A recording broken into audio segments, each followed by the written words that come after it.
चंदननगर दक्षिण मंडल सभा नेत्री सुनंदा शाह के खिलाफ फेक अकाउंट बनाकर अभद्र दुष्प्रचार करने का आरोप तृणमूल के एक गुट पर लगाया गया है।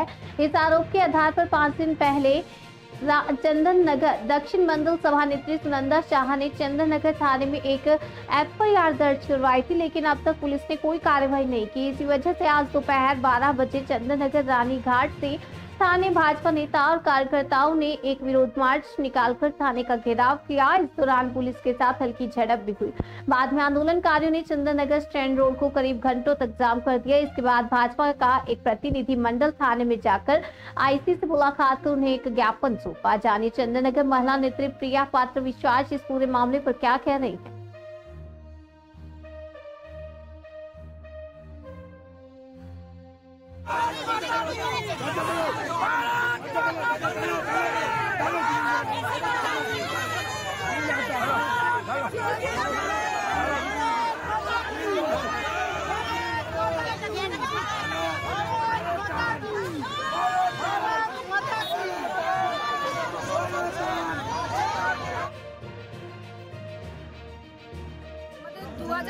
साल থেকে অরিন্দিতা সিনহা নামে একটা ফেক অ্যাকাউন্ট চলছিল, যেটা একটা মহিলার ছবি দিয়ে অ্যাকাউন্টটা চলছিল।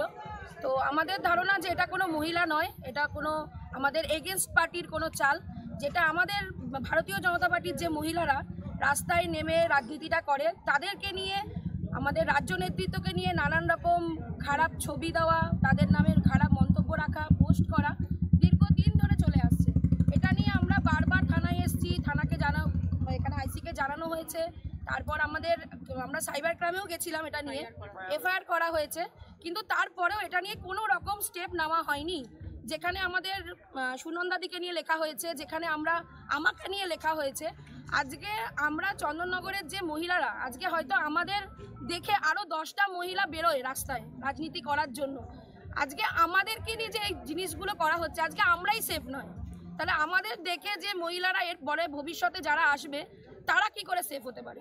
আমাদের তরুকা শিকদার, যার কাছে আইসি স্যার এই ইয়েটা দিয়েছিল, আয়ো ম্যাডাম, তার কাছে এই কেসটা গেছিল, তার কাছে আমরা বারবার গেছি, আমরা সমস্ত ডকুমেন্টস জমা করেছি, সুনন্দাদির আধার কার্ড জমা করা হয়েছে, আমরা সমস্ত যে অ্যাকাউন্টের যে ছবি লিঙ্ক, কোন নামে লিঙ্ক আছে সেই লিঙ্ক পর্যন্ত থানায় দেওয়া হয়েছে। তারপরেও উনি কোনো স্টেপ নেয়নি।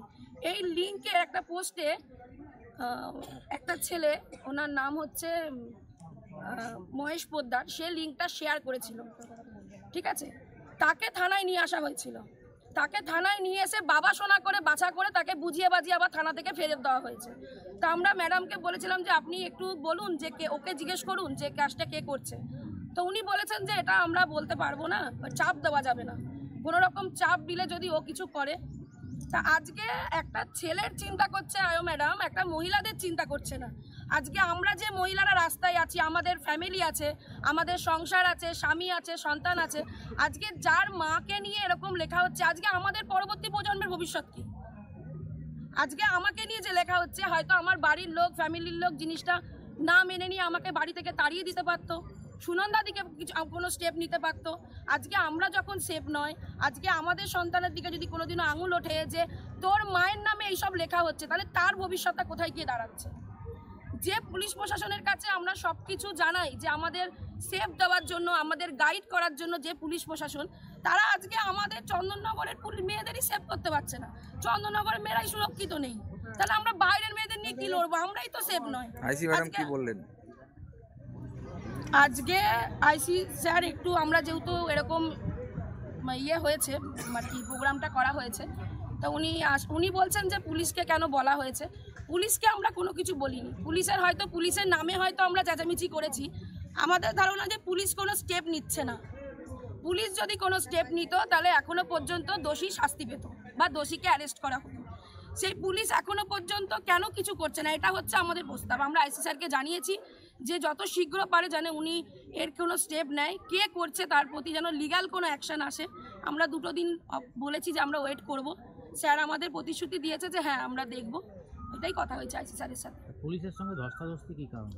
দেখুন, আমরা বারবার এই একই কেস নিয়ে বারবার থানায় এসেছি। এর আগে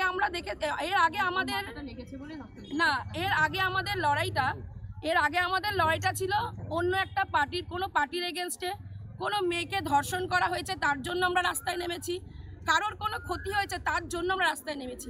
আজকে আমরা যে রাস্তায় নেমেছি আমরা নিজের জন্য নেমেছি, আমরা সাধারণ আরও 10টা মেয়ের জন্য লড়াই নেমেছি। আজকে যদি আমরাই লড়াইয়ে না নামি, আমরা যদি মহিলাদের জন্য না লড়ি, তাহলে আর সাধারণ 10টা মেয়ে কি করে লড়বে? আজকে শুধু লড়াইটা কোনো রাজনৈতিক লড়াই না, এটা প্রতিটা সাধারণ ঘরের মেয়েদের জন্য এই লড়াইটা। আমরা চেয়েছিলাম যে আমরা মহিলারা যাতে সুরক্ষিত থাকি, সেই সুরক্ষার জন্য লড়াই। আজকে এই মেয়েটাকে লাঠিচার্জ করে মেয়েটার চোখটা ফাটিয়ে দেওয়া হলো, তাহলে কেন আমরা হেনস্থা করব না? ওই গেটের ভেতর আঙুল ঢুকে আমার হাতে লাগলো, মধুমিতার হাতে চাপা পড়েছে, এমন ধাক্কাধাক্কি করেছে। আমরা কিন্তু পুলিশকে কোনো হানি পৌঁছায়নি, পুলিশ উল্টে লাঠিচার্জ করেছে, ওর চোখটা ফাটিয়ে দিয়েছে। তাহলে আমরা তো এখানে হুড়োহুড়ি করতে আসিনি, আমরা তো বিচার চাইতে এসেছিলাম যে আমরা মেয়েরা সুরক্ষিত কোথায়। এই যে আজকে যে আমরা এই প্রোগ্রামটা হওয়ার পর আমি যে সেফ বাড়ি ফিরবো তার গ্যারেন্টি কে নেবে? তার কৈফিয়তটা কে দেবে যে হ্যাঁ আমি ভালোভাবে বাড়ি যাব? আজকে যে মেয়েগুলো আমাকে দেখে আসে, যারা আজকে এই মেয়েগুলো এখানে দাঁড়িয়ে রয়েছে, তারা যে সুরক্ষিত বাড়ি যাবে তার কি গ্যারেন্টি আছে? আমরা কোথায়?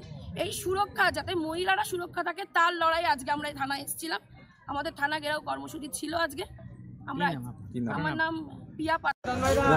আমার পুরোপুরি ধারণা, এবং ধারণা কেন পুরো গ্যারান্টি সহকারেই বলতে পারি যে এটা তৃণমূলের যে বিধায়ক আছে তার পক্ষ থেকেই এটা করা হচ্ছে, যে বিজেপির মহিলাদের এইভাবে বাজে বাজে কথা বলা, যাতে আগামী দিন বিজেপির কোনো মহিলা না বেরোতে পারে, না সংগঠন করতে পারে।